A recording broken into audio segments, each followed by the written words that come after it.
Hello everyone. Today we're diving into Curly's bizarre adventure. You definitely won't believe what happens next. Curly's heart raced like a roller coaster. Not dreaming, he had to see what was special on the girl's leg. Sure enough, he couldn't calm down. Alive and dead, then alive again, see what a scientific conundrum.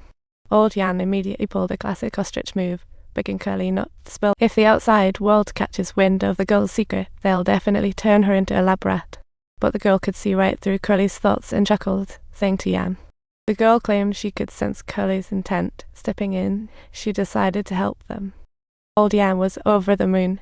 She always believed the girl could read minds. So she promptly turned and started experimenting to see if the girl's guesses were spot on. She put on glasses and signaled the girl to continue. It was clear to everyone. But covering her eyes, her unique aura veiled. At this moment, Old Jan got an urgent call. Ex-wife and kid arriving soon. Old Jan left the girl at home, fearing misunderstandings. Dubbed her Julie. Julie sensed Old Jan's distraction, thinking his ex-wife's arrival bothered her. Feeling sad, she glared at him fiercely. Pupils dilated, and Old Jan immediately broke into a cold sweat, her heart racing. It felt like something vanished in her mind. But time was ticking, so Old Jan hurriedly left. Alone at home, Julie sensed someone was coming and quickly stood at when the current girlfriend met the ex-wife for the first time. It was super awkward. And even funnier, the current girlfriend was wearing the ex-wife's old dress. See, it was like a circus. The ex-wife, spotting Julie in her dress, frowned and handed Julie some papers for Old Jan to sign ASAP. Julie had to show off her unique skill, see reading minds just by looking. The ex-wife looked completely exposed in front of her. Julie fixated on the ex-wife who, after grabbing the papers, suddenly felt a tickle in her throat and coughed uncontrollably. Then she dropped the kid and walked away without looking back. When Old Jan got home and saw the papers on the table, she asked who brought them. The kid replied instantly, "Mom told you to sign." Old Jan woke from a daze, seeing only the kid. But she didn't know the kid's parent. Old Jan knew it was Julie, furious, demanding the stolen memories back. Seeing Old Jan was unhappy, Julie obediently returned the memories.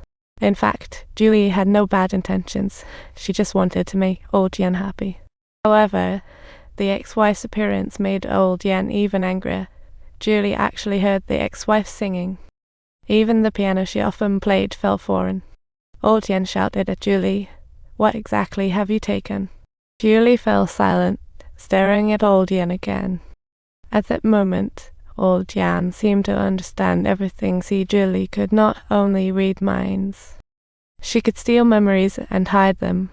Recalling the ex-wife's song, Old Jan knew Julie took her voice. She was famous. Taking her voice was like taking her life. The ex-wife was busy preparing for a solo concert, so returning her voice quickly became urgent. Old Jan hurried Julie to the venue. The ex-wife rushed to the venue, troubled by her memory and voice, wearing sunglasses. Old Jan, acting as a doctor, intently checked her throat, saying dramatically, "It's a tear duct blockage," which blocked her nasal passages. Tears sought escape through her throat, paralyzing her vocal cords. After nonsense, the ex-wife believed it, removed sunglasses. Julie worked magic, seamless. The ex-wife successfully reclaimed her voice.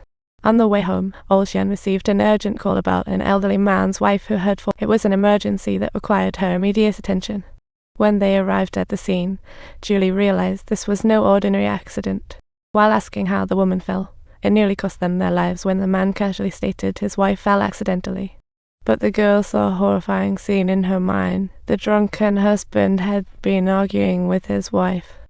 In a fit of rage, he shoved her down. Upon seeing her neck break, a sinister smile crept on his face. Old Jan knew Julie could read minds, and was certain she wouldn't be wrong, so she promptly informed the police about everything. To keep Julie's resurrection a secret, when the police arrived, Old Jan could only claim it was her suspicion. With no solid proof, the police weren't going to buy it, so the two decided to uncover the truth themselves. At that moment, Julie suddenly sensed there was more than one victim. There were at least 2 women's bodies in the lake. The man tossed barrels containing bodies into the lake, and once they sank, he left with a smirk. Julie realized the demon noticed her. She urged old Jan to leave. This place was chilling. Naive, righteous old Jan wouldn't spare the demon. She urged Julie to peer into his soul with binoculars. With just one look, Julie knew the demon had spotted her. She kept urging old Jan to flee, but old Jan wouldn't budge. After the demon left, they rode to the lake center. Murky water obscured old Jan, but not Julie. To cow the bodies, Julie dove into the lake, startling old Jan, who shouted Julia's name in panic. Little did she know, this act attracted the demon. As old Jan tried to call for help, she realized too late the demon had already snatched her phone. After 10 minutes of staring, they thought Julie was gone. Suddenly, a hand appeared, dropping them in the demon's lair. Julie was too scared to speak. Under old Jan's probing, she said 5 women's bodies were at the pond's bottom. They were all stuffed in barrels by the demon, and after being submerged for so long, the bodies were barely recognizable. That's when old Jan hatched a crazy plan. She suggested Julie steal the demon's murder memories to help them escape. But Julie warned old Jan that wouldn't work. Once she took those memories, she'd have to pass them on.